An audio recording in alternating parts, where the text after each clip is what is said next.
Hello and welcome to another episode of Phishing for Answers. Today is a very special day because guess what? It is Security Awareness Month. And we like to celebrate Security Awareness Month here at Phishing for Answers.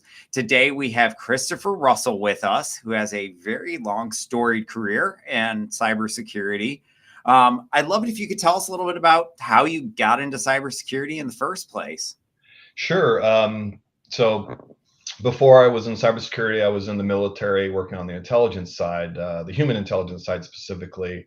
And towards the end, when we're doing a little bit more social engineering to get access to networks and systems, just seeing how abysmal internationally cybersecurity was, I thought, well, there's probably some job security in this line of work because no I one's doing can it imagine. particularly no one's doing it particularly well.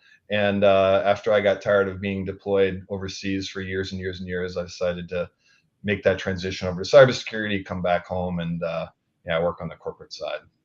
Okay. And where's home? Texas, All right. What part of Texas are you in? just north of Dallas and Frisco.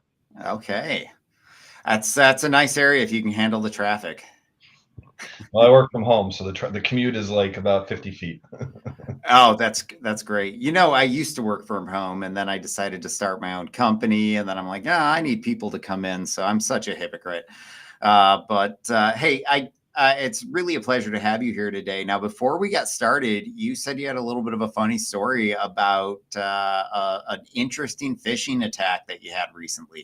Yeah, we talk about them getting more and more sophisticated, but the other day, one of my peers in my business, tZERO, uh, he sent me some photos and he said he got some interesting mail that had some odd QR codes on it and things, and he knew there his alarms went up, but he's like, "What did you make of this?" And sure enough, someone is mailing out what looks like video game type coupons or something to where you scan it and it's going to give you some sort of presentation for this like startup or whatever. But it was malicious, in fact. And when I looked at the return address, it was some like Mormon church in Florida. So it was like the whole thing was completely sketchy. But yeah, instead of getting more sophisticated, they're returning the basics and doing snail mail for phishing. That actually reminds me, one of the craziest phishing stories that I ever heard of. It happened early in my cybersecurity career. So I'd say probably 15 to 20 years ago now. But it was where somebody had hacked through fax. So they realized that they could fax these major registrars DNS change requests and they wouldn't validate that the company actually owned the domain. And so they were able to hijack some major website. I forget which one it was. But yeah, I mean, that is something that I think a lot of people maybe don't realize is that any communications channel can potentially be a means for phishing. So yeah, I love that story. It's been a while since I've seen any of that, for Yeah, I'm not sure. sure how effective it's going to be overall, but they're trying for sure. Yeah, I'm trying to think of how we could have a user report that fish. I don't have the technology right now. I'm gonna have to figure that one out. I joke, but yeah. So it is Security Awareness Month. Are you doing anything special this month? I wouldn't say anything additional. We have our monthly training. We have our monthly phishing campaigns. But I do take a little bit extra time here and there when things pop up and do a little talk. Like I explained that scenario that I explained to you. I did that to the executive team so they all understood that.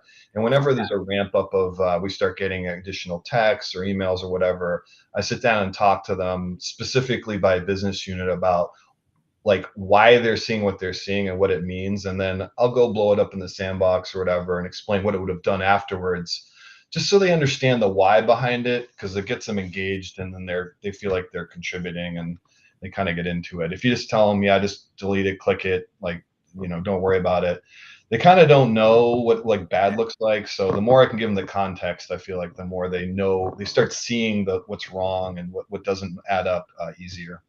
Yeah. That's actually a really common recurring theme on this show is make or start with why, or tell them the why, because it's really important that people understand that impact. I was talking to another ex-military guy. He goes by BZ. But Bob Fabian, who is the Navy Reserve cyber warfare commander, and that was what he was saying. When they realize that it might impact their ability to get a mortgage, they start caring. When they realize it might impact their ability to get a car loan, they start caring. And I think that too often we get stuck in the technical, and we forget about the actual impact, the tangible teeth of why does it matter to anybody, cybersecurity. Yeah, yeah, I definitely, as Simon Sinek would say, start with why, because people are just told what to do. They do it, but if they don't understand why they're doing it, they're not going to do it to their full extent. Whereas they understand the danger behind it, it's a lot more. There's a lot more emphasis on getting it right, I would say. Yeah. So you said you did it by business unit. So I assume there's some sort of contextual or role-based adaptations that you do based on what their role is and what types of threats they face. Would I be correct in that assumption? Yeah, that's correct. Because what I've seen is that the people targeting the different business units attack them the way that they would see normal business communications, and they identify who's finance versus who's someone in a leadership position versus someone who's a developer, and they Yeah. try specific attacks. I would say it's not just I think that the old days of sending the whole company the same phishing thing is not really didn't Yeah. really work out. But if they a smaller blast radius, so it didn't get detected as easily, to a couple people that they know work in a certain field and have certain placement access, it's a higher percentage shot. Yeah, and I mean, okay, so one thing you pointed out that I think is so critical is that the bad guys are phishing us based on our role within the organization. They understand the hierarchy sometimes, what we do, and how that impacts our susceptibility. And you said that that old sort of one size fits all phishing doesn't work anymore. So, what are you doing in terms of phishing simulations to really emulate those threats?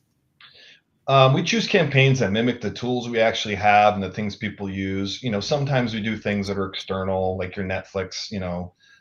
We give them some easy ones, but a lot of times it's things we actually use and should expect. The DocuSigns and the your Google password's been changed. But more importantly, talking with them about like the ones that are not our campaign. When they do see them, I explain to them this is one sent specifically to finance or ops or DevOps or whatever.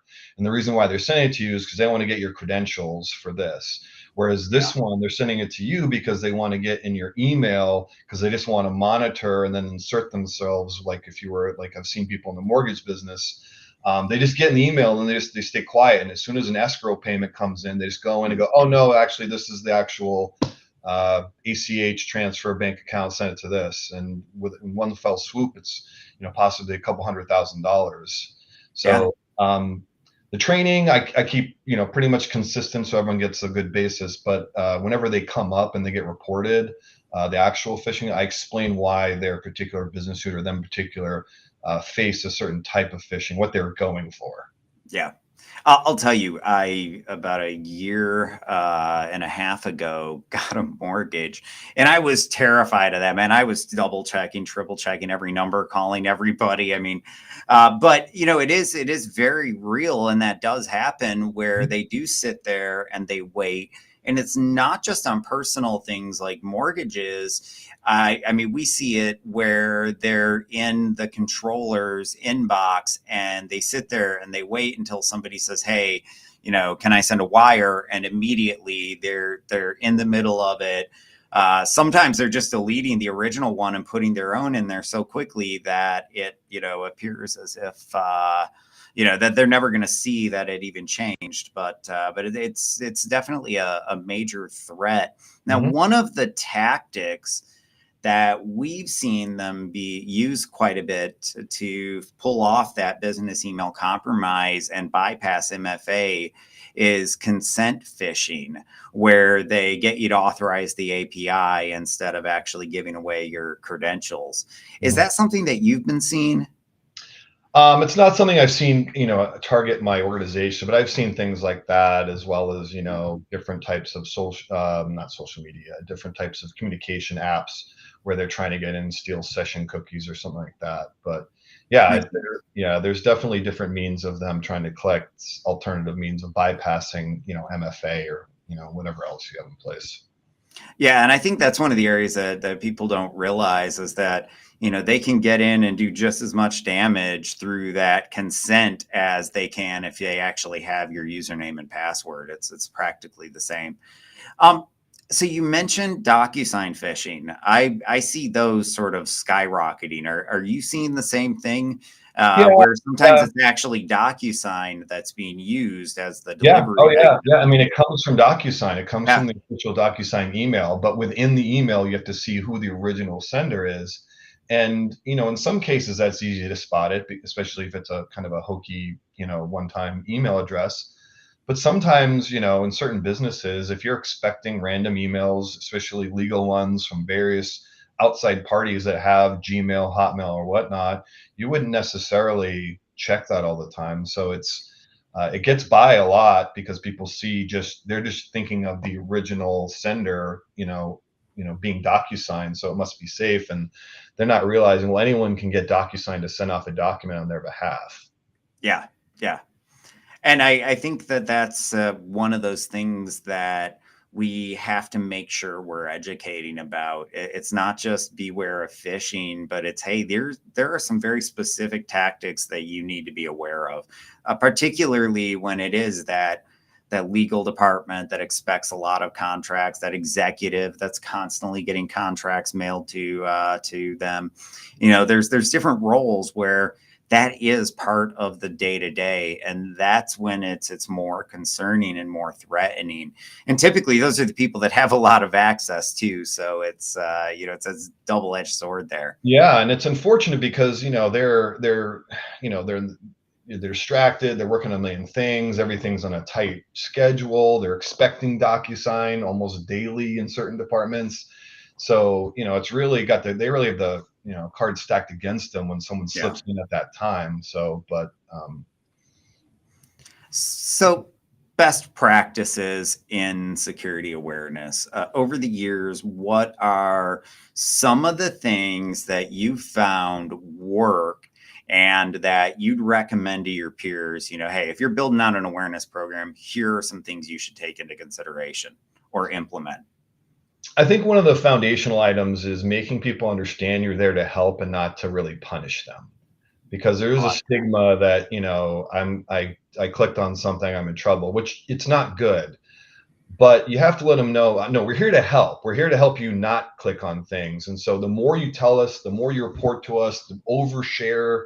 If you're not sure, communicate it, report it, whatever it is, and we will work with you on it. You're not a hassle. You're not problematic. You're not asked. This is what our job is, because this is a very used attack vector, and so we want to get it right. And you know, and making people understand where the security team is there to assist them, not to do their job and not get kind of taken off track.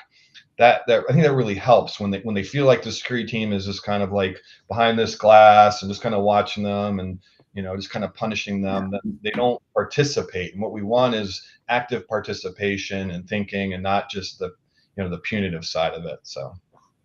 Yeah, no, I couldn't agree more. And I like that you brought that up because it seems to be one of the other really recurrent things is that we have to build bridges, not barriers, with our community. They're all very intelligent in their own way. And just because they maybe don't understand cybersecurity certainly doesn't make them an idiot. Yet there's this, this mentality that has been prevalent inside of cybersecurity in the past where, with things like you can't patch stupid, where people truly do believe that, well, if you click on a fish, you're an idiot. And I really like that I see more people saying, no, that's not the case. They're our allies. They can be our biggest resource. We just have to treat them like that. Yeah, wholeheartedly agree with that, and I think what it is because it was such a prevalent attack vector, and we got used to saying humans are the weakest link. We kept in our head, well, they're going to continue to be that way, and there's nothing we can do about it. And although there's some truth to that, we're going to continue to be a weak link in that.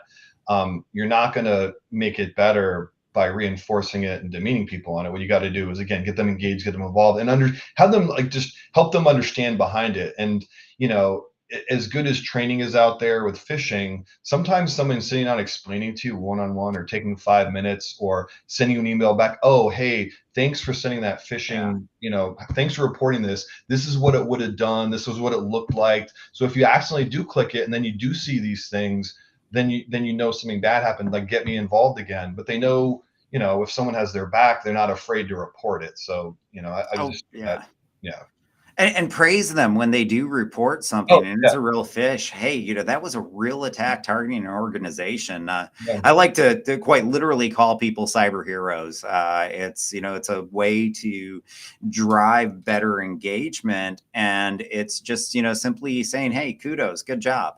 And Um, they get a little closure out of it if you explained, oh, here's a screenshot of what it did, and this was going to do bad things, and they kind of understand, they feel good about themselves. If you just report it and you're like, yeah, it's bad, we deleted it, and they're like, well, it just kind of, they don't understand the full picture yet. So I like to give all that context back so that they A, feel like they're part of something, B, actually kind of sometimes they're just interested in seeing what it would have been, and yeah. then lastly knowing, okay, well, if I did screw up, Chris explained that it was going to, be, ABCD was going to happen afterwards. So I'll keep an eye out for that too. And I think it builds their confidence too. Mm. There's Oh, this behavioral science principle that I've seen happen a lot in cybersecurity, which is like the opposite of that, called learned helplessness. It's where somebody that is really good at, or let's just say novice or average or decent at spotting these phishing threats, then all of a sudden we run a simulation. But maybe we use inside knowledge that we wouldn't really have, and we, when we trick them, we check, we don't let them know that we're running a simulation. We just keep it on and we send them to a login page and they type in their credentials and they never get that immediate, hey, this was a simulation. And then all of a sudden they, a few times this happens, they get tricked and they start questioning whether or not they can actually detect these things.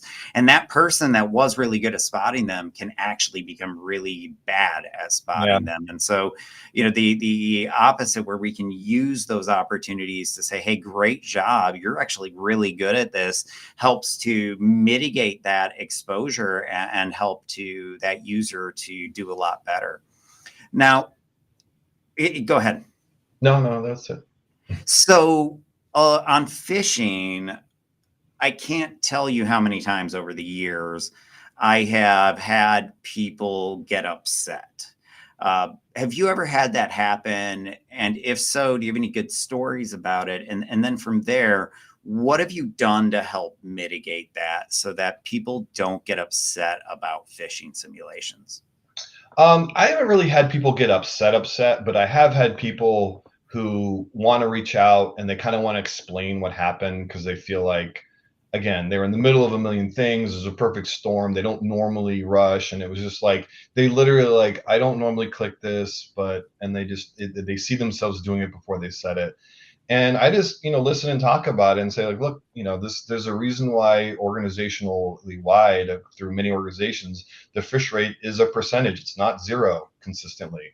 It's anywhere between 1 and, maybe 15%, on any given good day, So there's a reason for that. So it doesn't make you a bad person, but, the whole point of this is to give you a starting point for training and some context and like a real life exercise.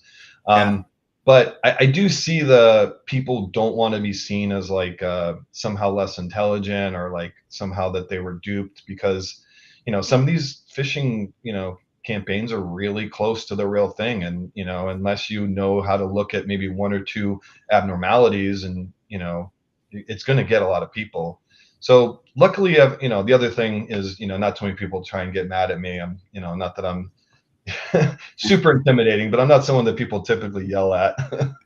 But Well, um, hopefully we're not making people so angry that they yell anyway. yeah, yeah. But no, I think that it there are all too many times where we end up tricking them, and maybe it's one of those things where, I think they get mad if they thought they got a raise and instead they might actually get fired, and it tends to be Oh, more in those very yeah, punitive environments yeah. where you see that type of stuff. I don't use a lot of templates like that. I've seen some really awful ones where like a company sent a phishing campaign that had to do like in line with, it was either like a line of promotions or some sort of like something good happened, and then like this is how you retrieved your gift, and it was like they really were going to get one, but the phishing people sent one in between. I wouldn't do something like that. I'm not saying it's not, it's not a realistic thing. It's possible the bad guys could find out that the company was about to do like Christmas bonuses or something like that and send something out like that. Um, but I've seen the reactions more on Twitter where people, found out that a Yeah. company did something like that. I tend to avoid that. But those are the types of things, again, I verbally explain when we get one that's similar to it. I say, now this is something, you would get around the, maybe around Christmas time, maybe around Yeah. bonus time, maybe if the company has any sort of thing that is possibly could be like public knowledge through social media, you got to expect there's a possibility you could see something, as far as a phishing attempt. So I tell a lot of people, even if it's not a phishing email, let's say it's a completely legit email, there's no links in it, there's nothing to download, you still have to be wary that the person on the other end is who they say they are and the whole thing isn't like a spoof thing. So I say, if we're worried about, like oh, for example, ICBC, that when they got hacked not too long ago, well, uh, Deloitte, or like a subdivision of it, sent some emails out saying, hey, we're gonna like, we're part of the recovery crew for this, we're doing investigating it, and people were duplicating that and sending it to anyone that was a customer, and it was a phishing attempt, and they Oh were sending them, no. yeah, and they were sending them encrypted files that you couldn't even see, you couldn't even, until you unencrypted it, you couldn't like scan it or anything. So it was like a really, unfortunately, a good attack. But that's one of the ones where, it's like, well, this is something where you have to send it to your security guy and open in the sandbox to make sure. Yeah. No, I definitely seen those sorts of scenarios, and I couldn't agree more that you really do have to be careful. Now, I will say I had a fish go viral one time because what we did was just evil. But penetration testing is, I think, a little bit different than the normal phishing simulations that we're running inside a company. Because in a penetration test, it's this one-time sort of I'm going in, I'm going to see if I can break in. And it's a very different goal than when I fish you on a regular basis. That fishing is for training to help prepare you and have you run through these things. And so I do think that one thing that gets forgotten sometimes is that before we run the phishing simulation, we have to ask what the goal is.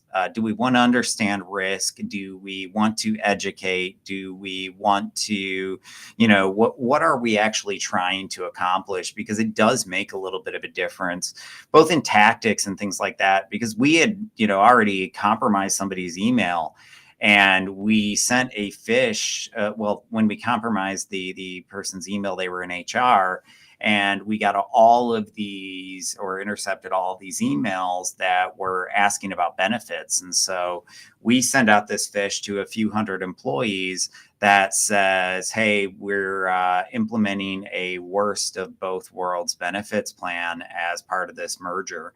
And we put a Word document in there that said, hey, you have to, enable macros to decrypt, of course.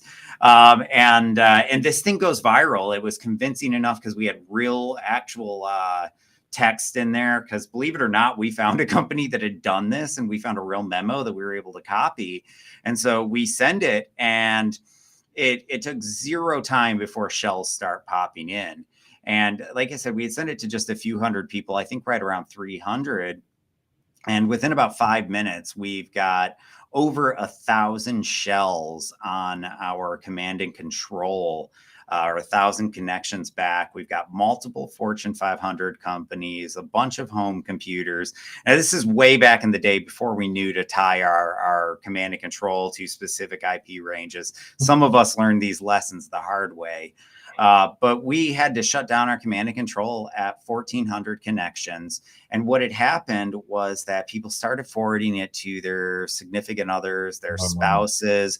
Somebody, my favorite one was this one employee says, F this, and forwards it to the entire company-wide email Oh, distribution list. And this oh, is a large company, so now it hits just thousands of oh, computers, and wow. it just, Wow. yeah. But, if we can have that happen, it begs the question, how often do malicious emails go viral? I mean, you just mentioned one that basically went viral, and it was a very real fish. Um, so I don't know, just way distracted off subject squirrel moment, but I don't know. I mean, I think it's a really interesting thing. Have you ever heard of any other viral fish while we're on the subject? I'm trying to think, but I know every time that I see one, I think it usually takes advantage of a particular psychological response. In that case, it was some probably extreme disgust, maybe, or extreme happiness, but it's usually something where it's not some sort of mundane business email. It's either something that's like things are going to get really bad or things are going to get really good. And that's when people they stop thinking quite as clearly, and they start having emotional responses. So if you can elicit an emotional response in an email, you're going to get people to not necessarily start looking at the sender right away. If right off the bat there's people like, especially if the headers, if the header was best worst of both worlds, right off the bat, people are like, "Oh, great, this does not look good," and their heart's pounding a little bit, and they know there's maybe mergers going on. So that emotional response is what gets people to kind of not, they get tunnel vision on the message, and anything like that can really quickly run rampant because it again, either really something great or really something bad, and causing that emotional response gets people to kind of not think clearly, and that's kind of the goal, I would say. Oh, it absolutely is. In fact, almost all social engineering either relies on a mental shortcut or an emotional response or some combination of the two to get people to do what you want them to do. I know we used to do a lot of like physical assessments. Well, it'd be physical and network and social. It was just the full assessments, right? And one of our major clients were these professional sports teams.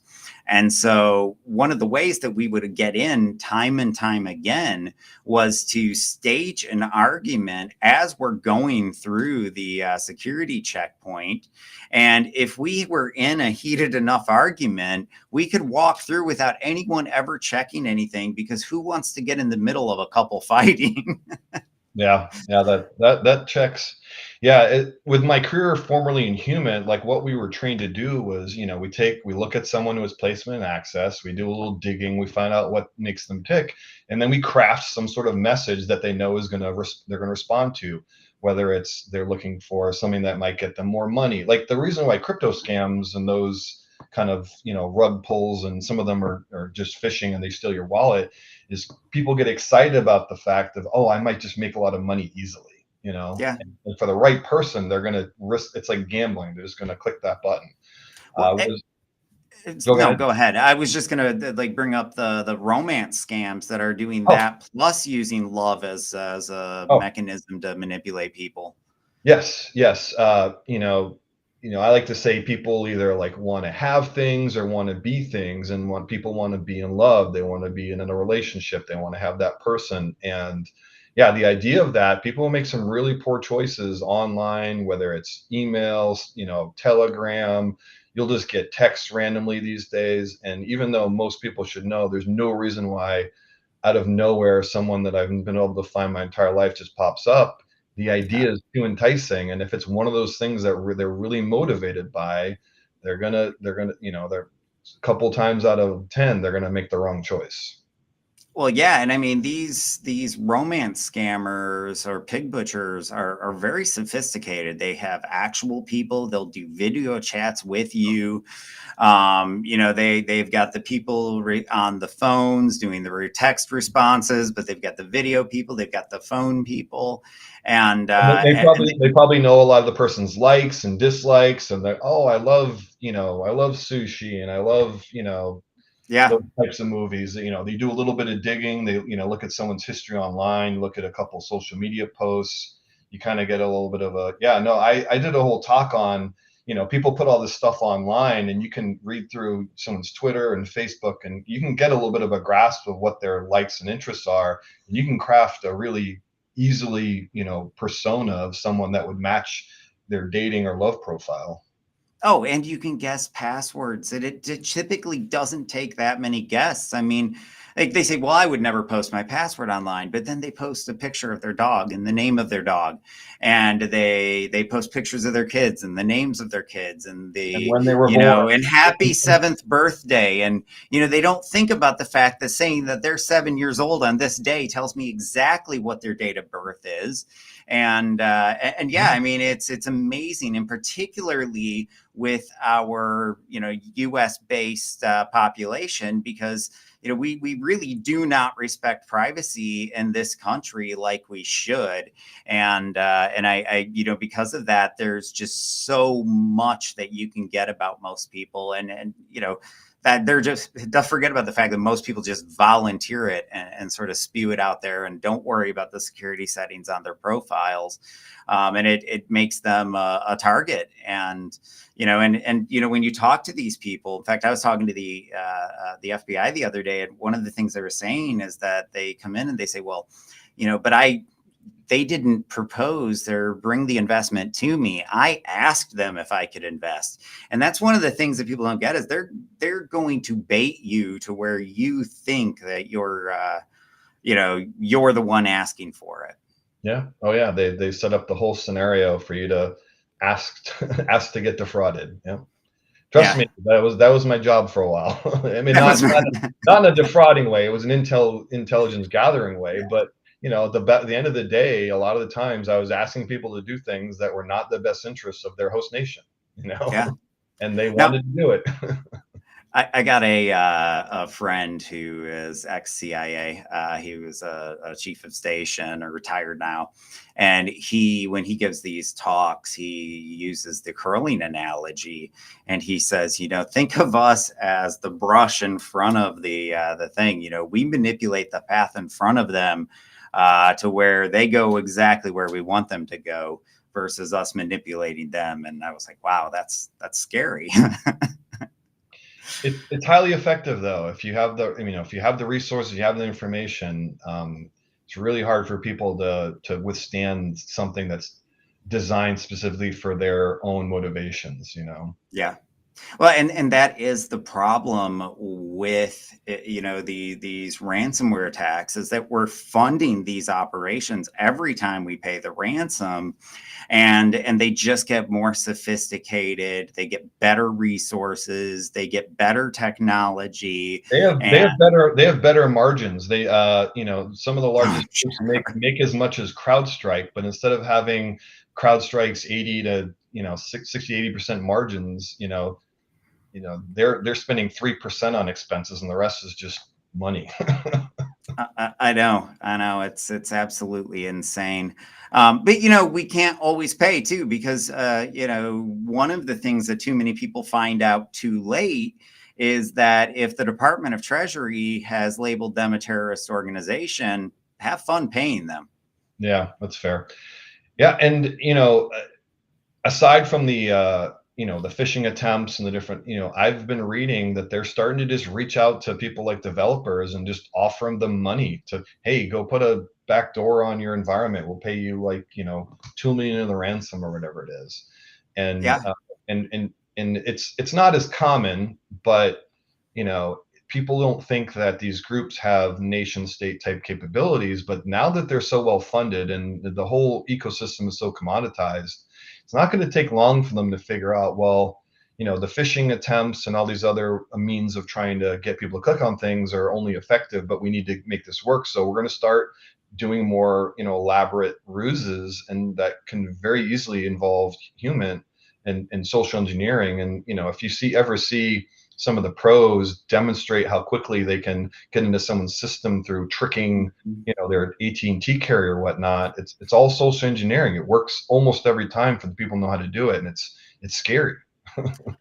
Yeah, no, I actually just recently published a cognitive bias index that goes through 183 different mental shortcuts that we regularly use in our decision-making process, how they are used against us, and how the bad guys actually utilize them.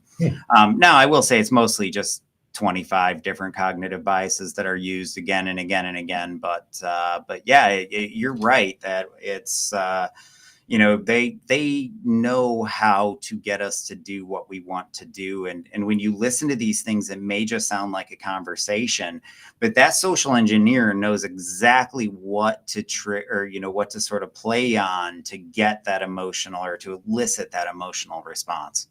Yeah, no, 100%. So I love this sort of line of things, but I will do want to dig into just some sort of specific methodologies. Um, well, actually, before we get there, what sort of KPIs should we be measuring to evaluate how successful our security awareness measures are? I like to track the improvement. So I like to, have a baseline period of where we are when no one, when a particular skill or particular thing we're new at and we're not particularly good at, and then and track the improvement on it. I think that's Now, the improvement, is that in reduction in phish click rate, or is that in like the testing and the increase in grade? all the above. I think that Okay. I think the increase shows that the training is working. If you come in and everyone's already not clicking on things and already everything's already great, and then you just spend a whole year using your tools, and at the end of the year it's still zero, like that's great, like no problem. But the training didn't necessarily do anything for you at that point. But if you come in and you buy a new program or a new whatever, and you were at, like, let's say a 30% click rate, and people aren't finishing their training, and then by the end of it you're somewhere between 0 and 5% or 0 and 3%. I think that's a decent KPI to show that the training or the program actually works. Now, Yeah. there's going to be anomalies, and you have to adjust. You have to look at things a little bit. Sometimes a particular campaign can throw a lot of people off because it hit. You sent off a campaign, and then all of a sudden the company makes a decision, and that just fits right in with, this is something that people are going to be looking for to click, and it. So you have to take that as an anomaly and not necessarily take that as we took a step back. But I think the improvement is a big piece of it. Obviously, the overall click rate is an important thing, but I like to track the improvement. Yeah, no, I like that. For me, I think that we have two different types of KPIs. Really, in all things cybersecurity, it's not even just awareness. We've got those secondary and those primary KPIs. And so for the primary, I see those as like, are we reducing our number of incidents? Are we reducing our time to detection? Are we Oh, the reducing overall our KPIs. I was talking yeah. just in resense Oh, to the training and phishing, but yeah. but yeah, inside of phishing, I think my favorite KPIs though are, phish click rate, of course. I think that gives you really good insight. But one of the ones that I like along that line is, what percentage of those phish that I send out are actually being reported back to me? Mm. Because I feel like that's an important metric that is equally important to sort of drive and push on within the organization. But yeah, I couldn't agree more. Yeah, as far So as overall security, I would go with medium time to respond is the one I think I value the most, because um, I worked at an MDR, critical start, years ago, and we wanted to be able to respond within 15 minutes of that, like anything that happened for our customers. And I thought that was a really good, time, because the dwell time, the longer it goes, the worse things happen. The shorter if someone gets in, if you get them out in 15 minutes, it's not great, but the chances are they didn't necessarily get everything and they weren't able to move laterally and get to where they want to be. So MTTR is the thing I really focus my people, where there's going to be a 0 day here and there. There's going to be a thing that gets by. There's going to be a WAF, bypass, but we detect it and we remediate it very fast, then we win. I agree. Yeah, it's I think you have to assume the breach. We do everything we can to keep them from getting in, but at a certain point, you do have to assume that breach. And we want to mitigate it as quickly as possible. Make sure they can't spread around and propagate when they get in there. And I think you can count dollars in seconds, and the longer it takes, the more costly that breach is going to be. And you're right. In 15 minutes, the chances of them ransoming your data are slim to none. When that happens, they've already been in there for days or a week.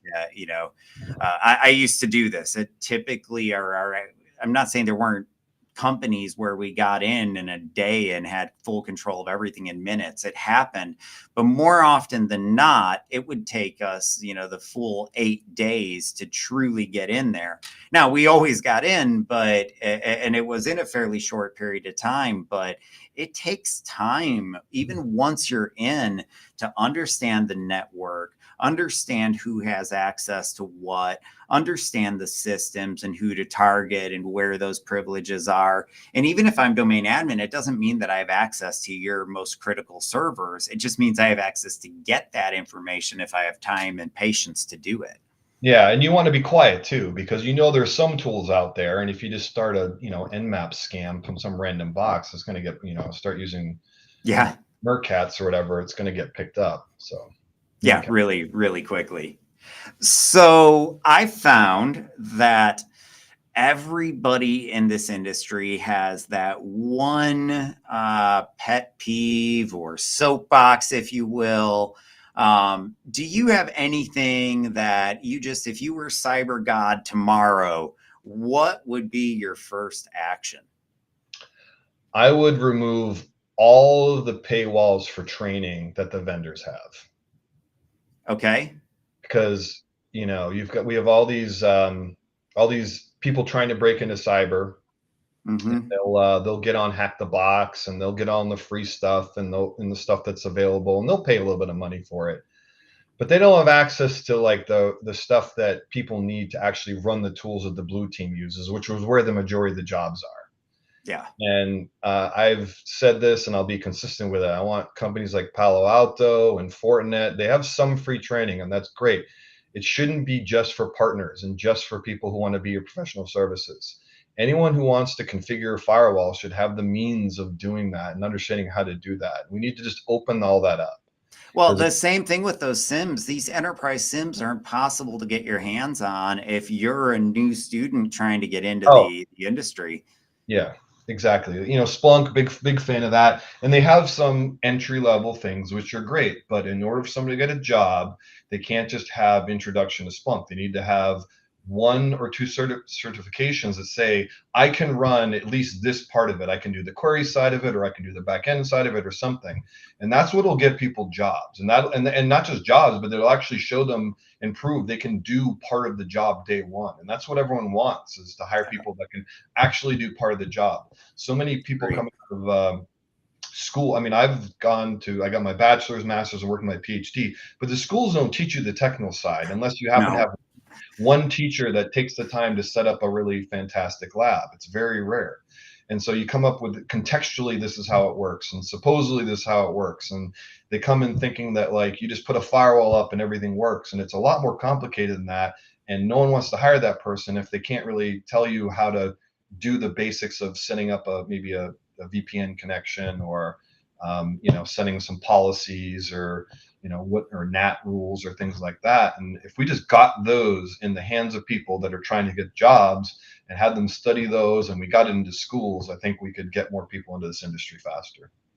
Yeah, I think one of the things that really sticks out to me about that is that we need more hands-on training in schools, and we need more applicable training. I mean, I know my alma mater came to me and was asking for money, and I'm like, well, do you have a cyber program?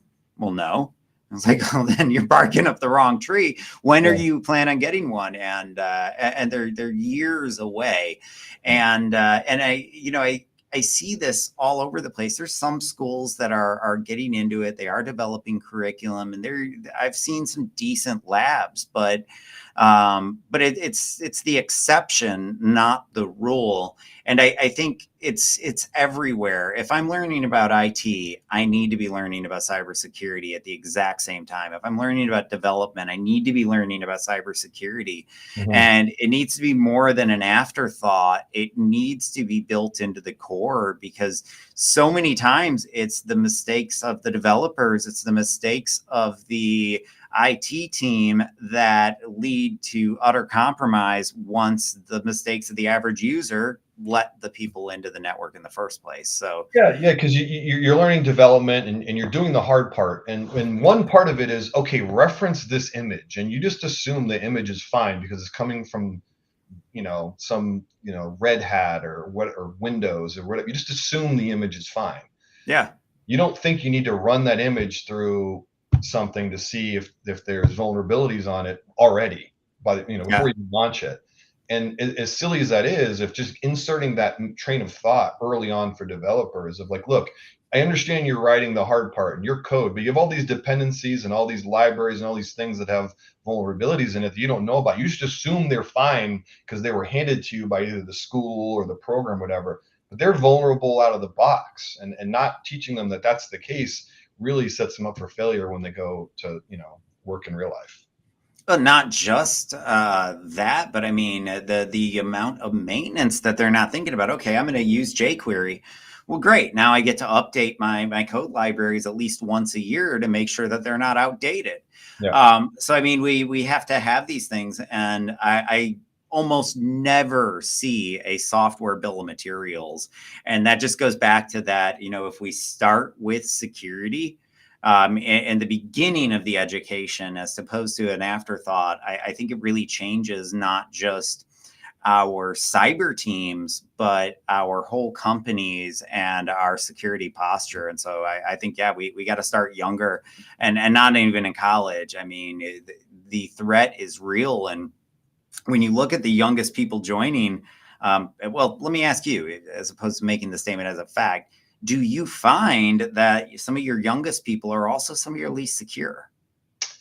Yeah, I mean, I'll be honest. I think the younger generation doesn't has less of an understanding of how computers work because everything is app based on phones and iPads, and they're so used to that being their upbringing. Like even in schools, they're doing a lot of things with iPads, so they Yeah, don't have an idea of what really a file system is or a terminal prompt or anything like that.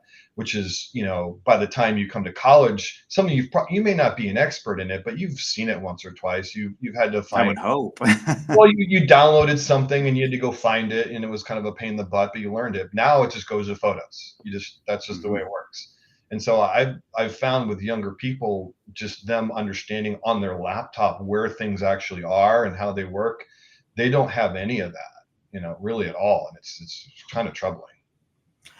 Yeah, no, and I think there's almost a false sense of security too, where Oh, like, yeah, I've been on technology my whole life. Nothing's happened yet that you know of, but nothing's happened yet. Why do I need to worry about it? yeah. Um, and I think Apple it's, built it. It's safe, right? well, I mean, we've hacked Apple devices or networks before, Well, and yeah, it was harder, but we yeah, still got in. And I think the key point there is we still got in. yeah. Oh, It, yeah. it made our brains hurt, but we did get in. But that's So the mentality. They just think, well, a really wealthy, competent company built this, so it's fine. I don't have anything to worry about. yeah, well, and let's not even get started on Android phones and systems. So okay, so before we end, it's Security Awareness Month. Do you have any tips for end users? Not necessarily the technical people, but those non-technical people that might stumble across this podcast. Sure. what advice do you have for them in terms of just avoiding cyber threats? Sure. So something I'm seeing that's happening to everyone, not just people in business, is a lot of kind of attacks via text. You just get a text from a random person that pretends like Yeah, they know you. And what they do is they add their name in the text. So either they pretend to be someone you know or they pretend to be someone else, but they always put their name in there.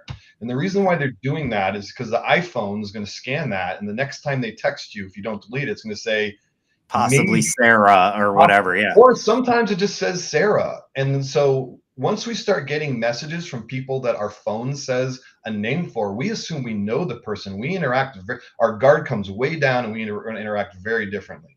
So I tell everyone, just delete it immediately. Don't wait for a follow-up text because you may forget and you may be busy later. You know you get a text from someone that's purporting to be your CEO to go buy gift cards, delete it immediately.